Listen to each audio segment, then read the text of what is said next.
Synthaholics.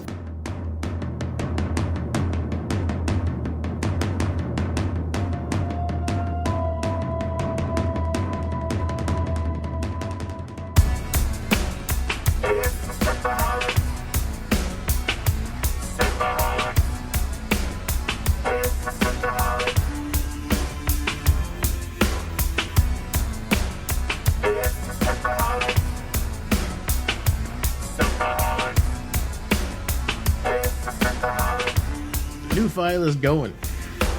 Okie dokie. Welcome to Synthaholics. Today we have myself, Aaron O'Brien, and Dave Duncan. Hey, Dave. Hey, how's it going? Pretty good.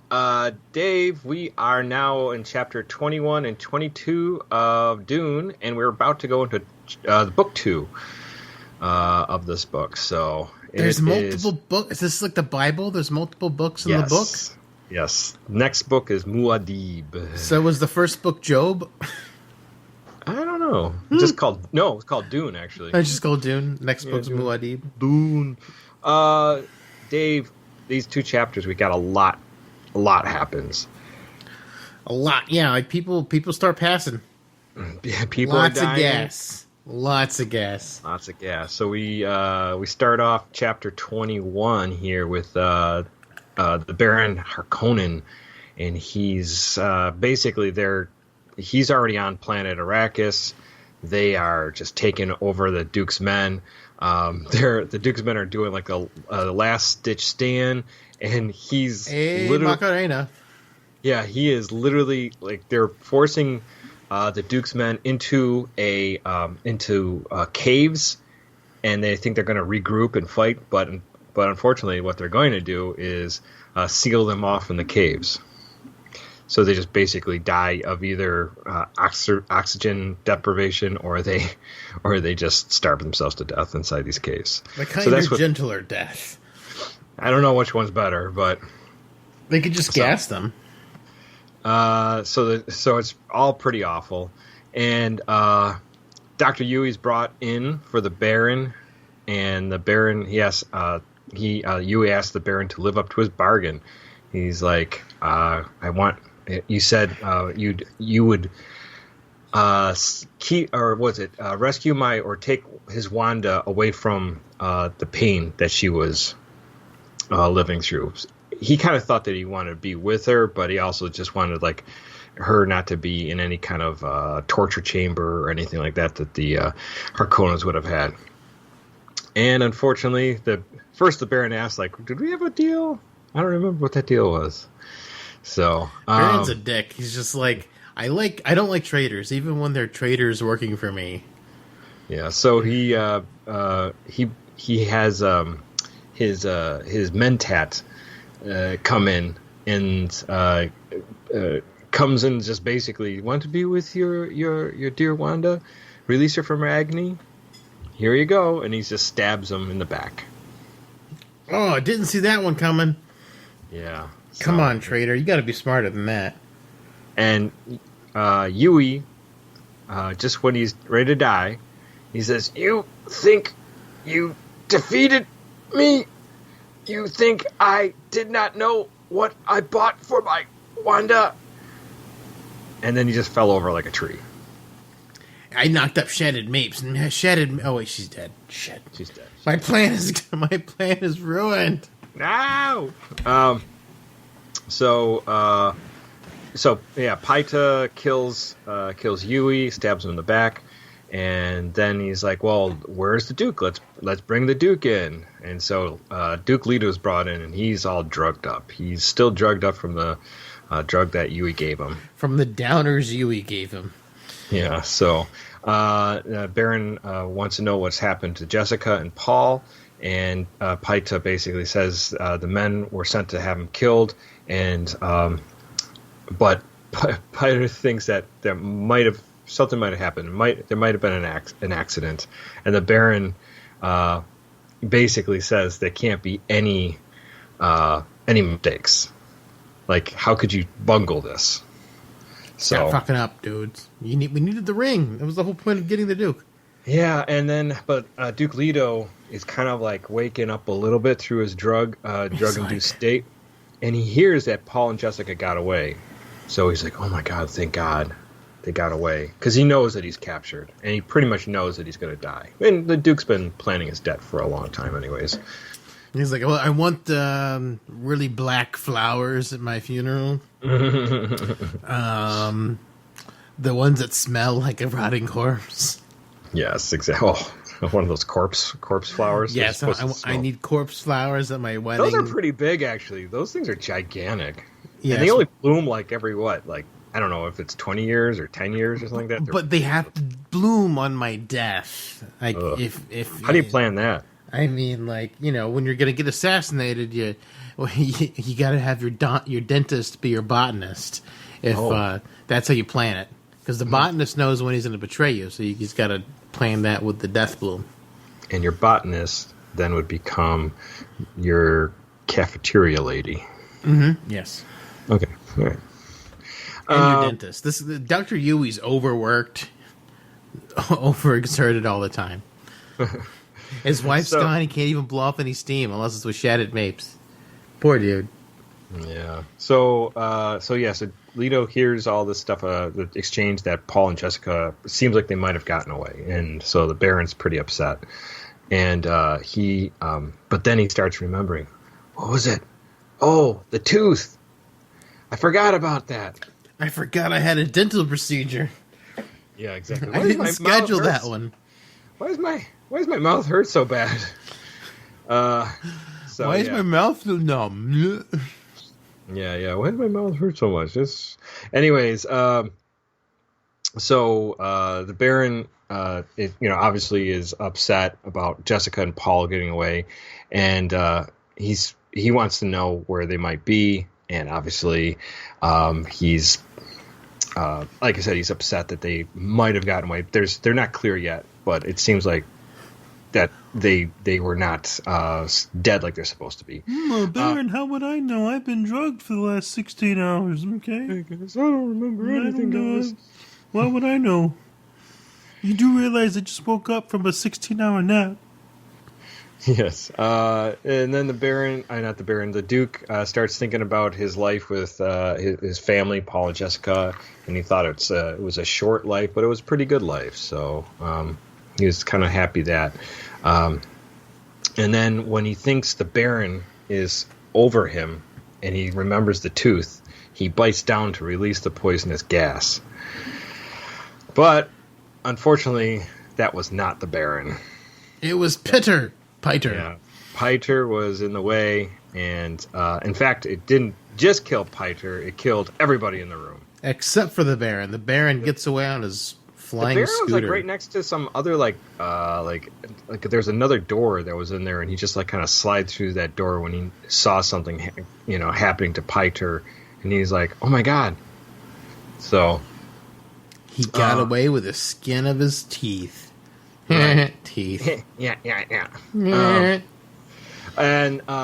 So the Baron realized that he's alive. The poison didn't get to him, and his one of his guard captains was killed, and so he gets this new guy. He comes Nefud. Nefud becomes this new guard captain. And he knows he's got an addiction, so he can keep him under his thumb. Yeah. He's like, that's funny how he's like, oh, I know what his addiction or what his what he wants, so I can keep. He's addicted to cock. I mean crack. So then one of the Sardaukar warriors comes in and wants to know what's happening, and the Baron basically says. He tries to bullshit the Sardaukar warrior, saying, "Oh, the Duke is dead and stuff like that, and I killed him." But then the Sardaukar warrior is like, "Why are all these other people dead?" And then basically, the Sardaukar warrior basically pushes the Baron around a little bit, so making the Baron feel like maybe he's not totally in power there. It's the Emperor. And so, because Piter's death, he decided that he obviously can't give Piter the Duke's power, so he's going to give it to his new the power to his nephew Raban. So Raban will be in charge after that. Was that Sting or the other one? That's the other one. The other one. Raban the Beast, I think that's what they call him. Oh, yes. So, and that ends up that chapter.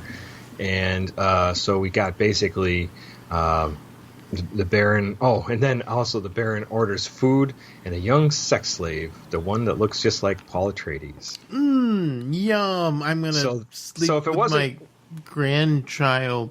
so Great if it wasn't grandchild. creepy enough. Well, we don't know that yet. We find out about that in chapter 22. So this is the last book of the first book of Dune here in the.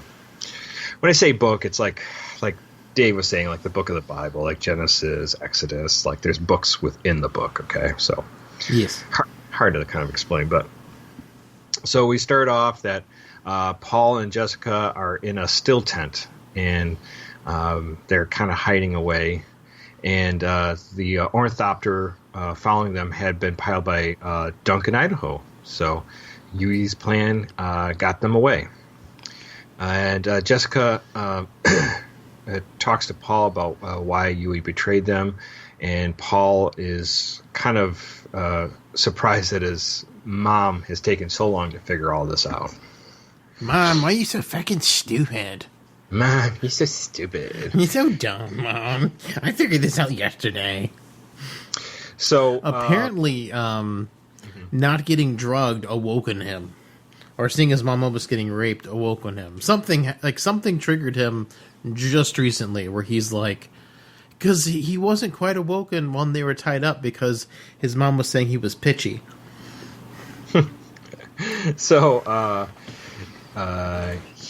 Paul's got this the ducal signet ring from his father and a note from Yui, and Yui writes, "Do not try to forgive me. I do not want your forgiveness. I'm too good for your forgiveness, me. I already have enough burdens. What I have done was done without malice or hope of another's understanding. It is my own tahadid al-burdan, my ultimate test. I give you the Atreides ducal signet as a token that I write truly. By the time you read this, Duke Leto will be dead. Take consolation from my assurance that he did not die alone. That one we hate above all others died with him." So, and then it's written, signed Yui. And Paul reads that his father's probably dead, and he thinks to himself, "I love my father. I should mourn him, but I feel nothing. I should feel something, but he doesn't feel anything." And he thinks about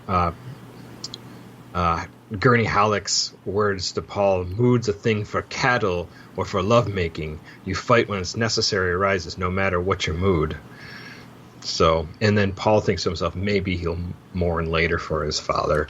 Once I have time to mourn. There's a time for mourn. And so they use a small radio, and they hear Sardaukar talking and pretending to be Atreides, and that they're just basically trying to lure them out and stuff like that. And Paul hears about hears the men are taking over Carthage and the guild banks, and then Paul starts thinking, if the Space Guild is against House Atreides, then our people are stuck on Arrakis where they'll be exterminated. So everything's against the Atreides now. We're screwed. We're screwed. Everyone hates us. Game over, man. Game over, man. Yeah. So from there, they're sitting in the tent, and that's where they start discussing what their options are, and so Jessica starts realizing that Paul is sounding different now. He's not sounding like he sounded before. And his voice broke or something. He's getting deeper.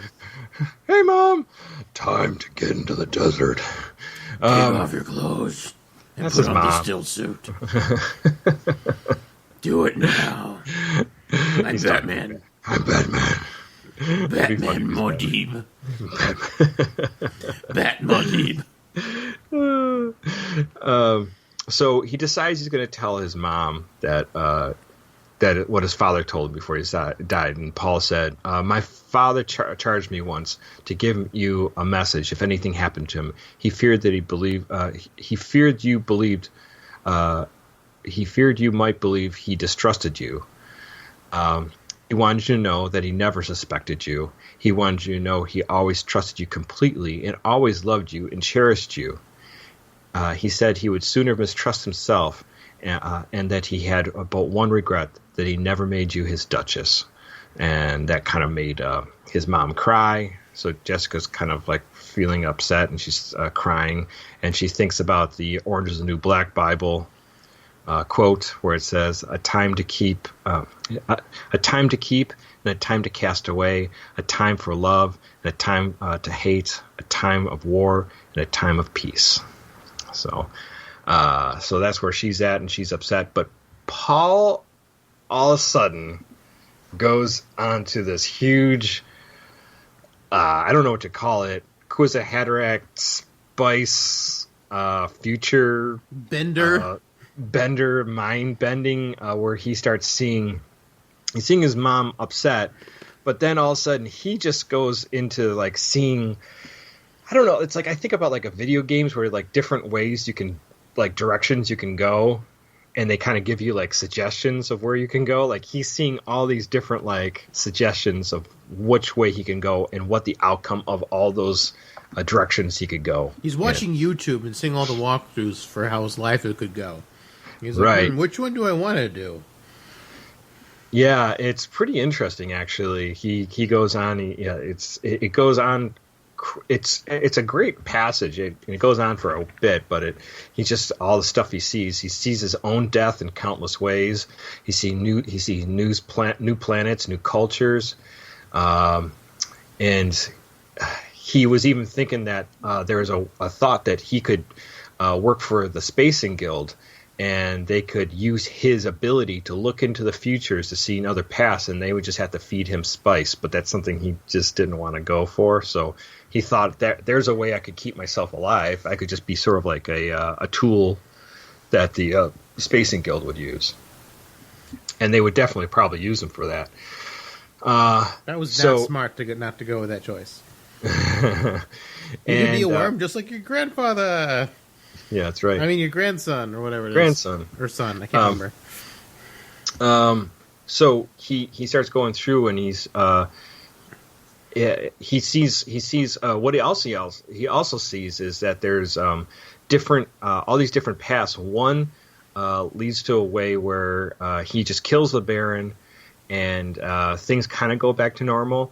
And then the other one is where he starts a great jihad across all the planets. And he was like, I do not want to do that, but something kind of pushes him towards that. Like that's the way he has to go.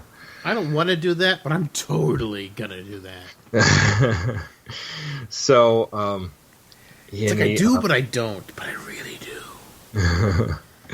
do. So anyway, so he has this just huge waking dream, basically what he says later on. But so he sees all these different paths, and then he kind of wakes up and he realizes it's only been like a moment that all this has happened, and he starts thinking that he's a monster and he's a freak.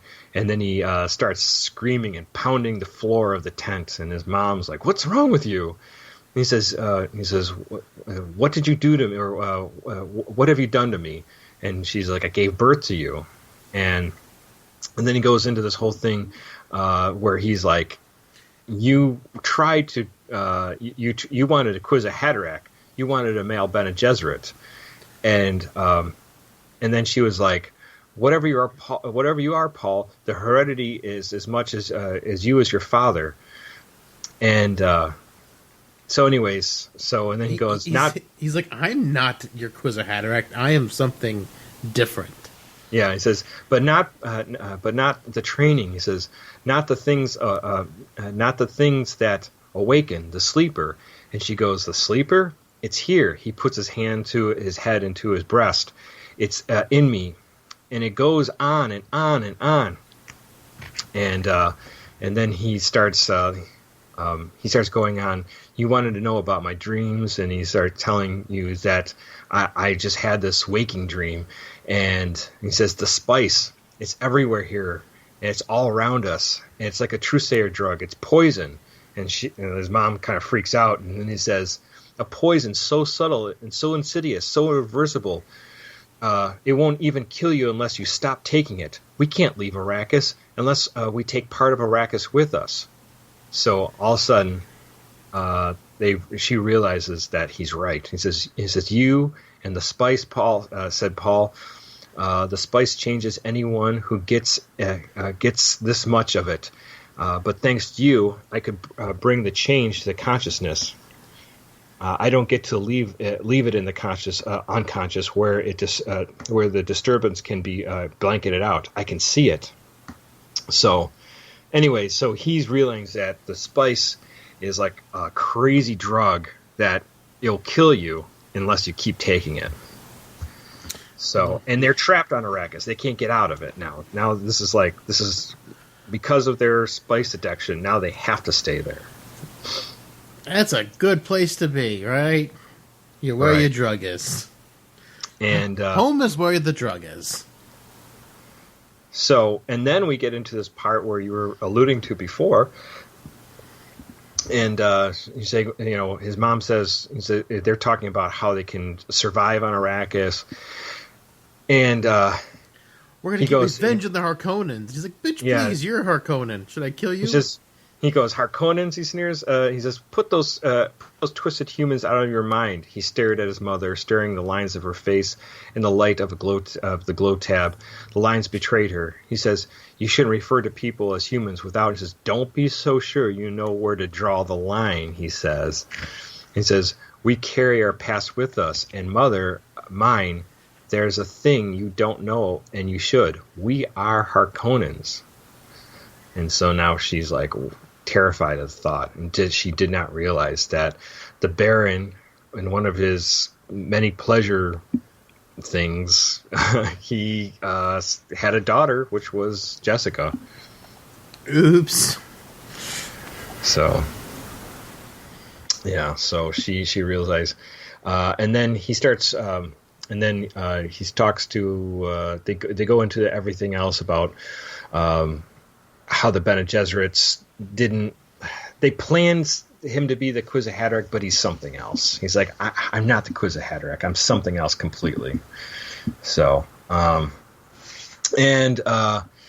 so she's pretty much sure that her son's a Quiz of Haderach, and then Paul has another waking dream, and like I said before, at this time it's the war religion that spreads across the universe under the Atreides banner, a jihad, and Paul doesn't want to go that way. And then Jessica says that we'll go to the Fremen and we'll give us sanctuary, and he says that's what we'll do, and they'll call him Muad'Dib, the one that points the way, and after that, Paul starts to cry for his father. I can mourn now. I've lived so many lives in these past 5 seconds.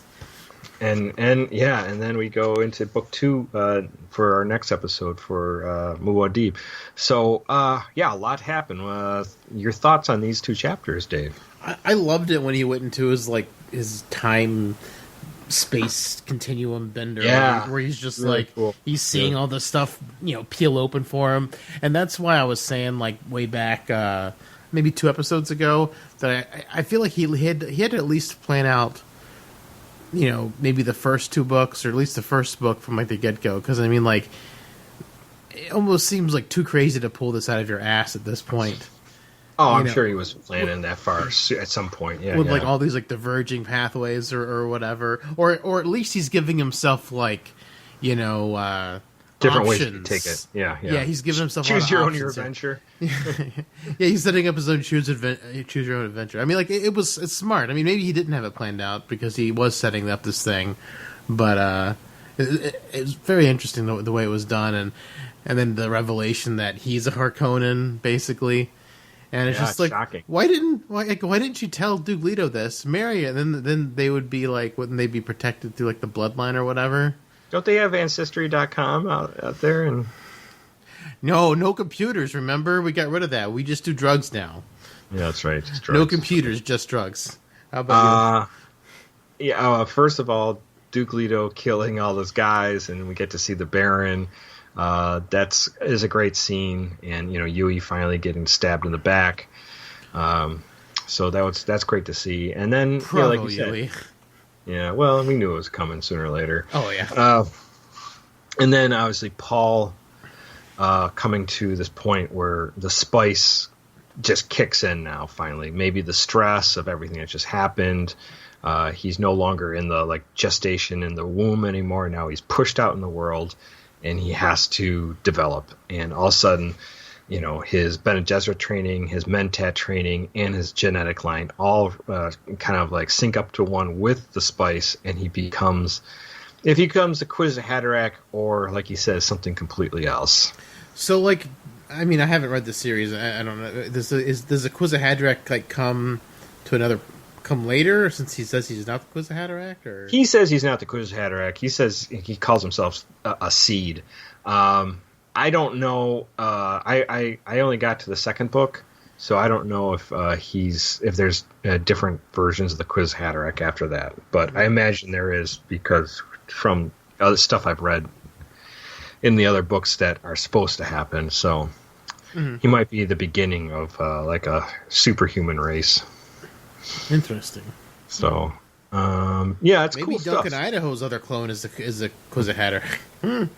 Yeah, it's possible. Because I don't know, I just watched this video on the most powerful beings in Dune, and one of the Duncan Idahos is really up there. I'm like, that's kind of crazy. Yeah.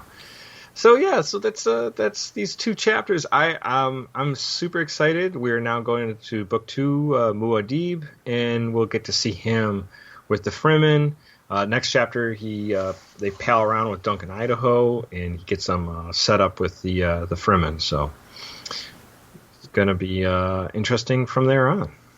Yeah, these are a really good couple of chapters. Frank Herbert's style is undeniably interesting. How he just does it, and it's just this is around the same time as Tolkien, and this is way better in my opinion. It's way easier to make your way through this than the Lord of the Rings books. I mean, I love the Lord of the Rings books, but wasn't Tolkien a little earlier? Wasn't he in the 40s? Because I thought he wrote that in the 40s, 50s, and then I don't know, between World War I and II, I think. Oh, okay. So that would have been 30s? Actually, it would have been 20s and 30s. Yeah. Yeah. Let's see. When did that come out? Oh, 1954. Oh, wow. Not that far off from Frank Herbert, right? 60s. Right.